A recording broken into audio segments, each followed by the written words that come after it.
नमस्कार दोस्तों, स्वागत है आपके अपने YouTube चैनल वोकैब बूस्टर पे। आज एक ऐसे वर्ड को लेकर आए हैं जिसमें अलग अलग जोड़ देने से कुछ मीनिंग उसके और अलग अलग मीनिंग निकलते हैं। ओके, जैसे अगर किसी वर्ड को आप ले लेते हैं लेकिन उस वर्ड में आप कुछ और जोड़ देते हैं इंग्लिश के वर्ड, तो वो एक अलग मीनिंग देता है। तो उन्हीं में से हम एक वर्ड को लेकर आए हैं जो कि है पुट।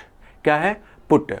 पुट में अगर हम लोग और कोई नए नए वर्ड जोड़ देते हैं, नए नए कोई वर्ड ऐड कर देते हैं, तो उसका एक अलग ही मीनिंग निकलता है, हो जाता है। ओके, सो चलिए हम लोग देखते हैं कि पुट के साथ ऐसा कौन कौन सा वर्ड है जो उसमें जुड़ जाएगा तो वो एक अपना अलग ही मीनिंग देगा। क्लियर है? ओके, चलिए देखते हैं। यहाँ पे रखा गया है पुट। क्या है? पुट। सो पुट में ये पुट का हिंदी क्या होता है? सबसे पहली बात हम लोग जानते हैं कि पुट का मतलब होता है रखना। ओके, इतना तो पता ही होगा। क्लियर? लेकिन आप इसी पुट के साथ कोई अलग वर्ड दे दो, इसके साथ कोई अलग वर्ड की कॉम्बिनेशन दे दो, सो क्या हो जाएगा? सो इसका अलग मीनिंग हो जाएगा, अलग मीनिंग निकल जाएगा। क्लियर है? जैसे अगर हम बोले कि पुट के साथ अगर आप लगाते हैं आउट, ओके, या फिर आप पुट के साथ लगाते हैं ऑफ, या फिर आप पुट के साथ लगाते हैं अप विथ, और या फिर आप पुट के साथ लगाते हैं पुट ऑन, पुट के साथ लगाते हैं ऑन। सो इन सभी का एक अलग मीनिंग देता है। ओके, अगर हम लोग बात करें कि पुट, तो पुट का क्या होता था? रखना, हम लोग सभी लोग जानते हैं। लेकिन इसके साथ अगर ये सब आ जाता है तो क्या मीनिंग होगा उसके बारे में हम लोग जानेंगे। क्लियर है? पुट के सारे राज खोल के रख देंगे। ओके, चलिए। सो पुट जो है, अगर आप पुट के साथ आउट रखते हैं, कहने का मतलब है कि आप इसका फुल मीनिंग फुल वर्ड रखते हैं, जैसे पुट आउट। ओके, सो इसका जो मीनिंग निकलेगा ना, पुट के साथ अगर आप आउट लगा देते हैं किसी भी सेंटेंस में, सो इसका मीनिंग हो जाता है बुझाना। क्या हो जाएंगे? बुझाना। ओके, जैसे आप कैंडल को फूंक मारकर बुझा सकते हो, सो उस जगह पे आप यूज कर सकते हो कि put out the candle. Okay, आप किसी दूसरे को बोलना चाहते हैं, ऑर्डर देना चाहते हैं, या फिर रिक्वेस्ट करना चाहते हैं, सो आप उस जगह पे भी बोल सकते हैं put out the candle please. Okay, कोई दिक्कत हो गया? नहीं ना?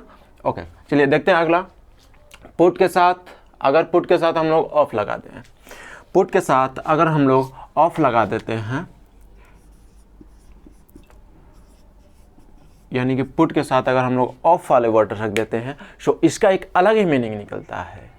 पुट मतलब रखना, लेकिन आप पुट के साथ ऑफ लगाएंगे, सो उम्मीद करिए इसका एक अलग ही मीनिंग निकलेगा, और जो निकलेगा ना आप हर जगह पे यूज करते हैं।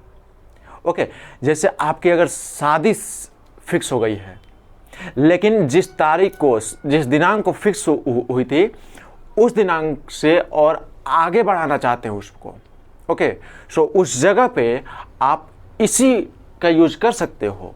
ओके, जैसे आप तो पोस्टपोन का यूज करते हैं। क्लियर? लेकिन आप स्थगित कर, यहाँ पे क्या हो जाएगा? पुट ऑफ का मतलब स्थगित कर देना। ओके, क्या हो जाएगा? स्थगित कर देना, यानी कि किसी भी एक डेट को जो आपका मीटिंग रखा गया था, वो उस डेट को ना होकर किसी अगले डेट के लिए रख देना। ओके, कैंसिल करके अगले डेट पर उसे रख देना, वो क्या कहलाएगा? Put off. क्लियर है? याद रहेंगे ना? ओके, चलिए अगला है पुट के साथ अगर आप ऑन लगाते हैं, पुट के साथ अगर आप ऑन लगा देते हैं, पुट के साथ अगर आप ऑन लगा देते हैं, ओके, पुट के साथ अगर आप ऑन लगा देते हैं, सो इसका एक अलग मीनिंग निकलेगा। पुट मतलब रखना, लेकिन आप पुट के साथ ऑन लगा देंगे, सो उम्मीद करिए ये आपको लेकर ही चलना पड़ेगा कि अगर आप पुट के साथ लगा देते हैं ऑन, तो उसका एक अलग मीनिंग निकलता है। और इसका मीनिंग जो निकलेगा ना, आप इसका भी बार बार आप हिंदी में यूज करते हो, लेकिन अभी आप जानोगे तो आप इसी का ही यूज करोगे बार बार। ओके, जैसे ये पुट ऑन जो है ना, ये हो जाएंगे पहनना। क्या हो जाएंगे? पहनना। ओके, पुट ऑन मतलब क्या हो जाएंगे, पहनना, याद रहेंगे, दिक्कत भी नहीं होंगे। ओके, चलिए अगला देखते हैं। पुट के साथ अगर हम लोग अप विथ लगा देते हैं, पुट के साथ अगर हम लोग अप विथ का यूज करते हैं, पुट के साथ अगर हम लोग अप विथ का यूज करते हैं, यानी कि पुट अप विथ अगर हम लोग बोले, पुट अप विद अगर हम लोग बोले शो, इसका एक मीनिंग हो जाएगा और वो होगा बर्दाश्त करना। क्या हो जाएगा, बर्दाश्त करना। ओके, याद रहेंगे, भुलाएंगे नहीं। ये पुट अप विथ कहने का मतलब है कि आप जहां पे बियर का यूज किए हैं ना, बियर, बियर मतलब बर्दाश्त करना, अगर वर्ब हो तब, ठीक है। सो उसी की जगह पे आप पुट अप विथ का भी यूज कर सकते हैं। इन दोनों में से किसी एक का यूज करिए। ओके, जहां पे आप बियर मतलब बर्दाश्त करना याद किए हैं, वहीं पे पुट अप विथ का मतलब भी होता है बर्दाश्त करना। ओके, दिक्कत होंगे नहीं ना? ओके, चलिए उम्मीद करते हैं ये पुट के सारे चीज़ आपको क्लियर हो गए होंगे। सो ऐसे लेटेस्ट वीडियो पाने के लिए हमारे चैनल को सब्सक्राइब करें तथा बेल आइकन को दबाना ना भूलें, जिससे हमारी आने वाली लेटेस्ट वीडियो सबसे पहले आपके पास पहुंचे। Thank you.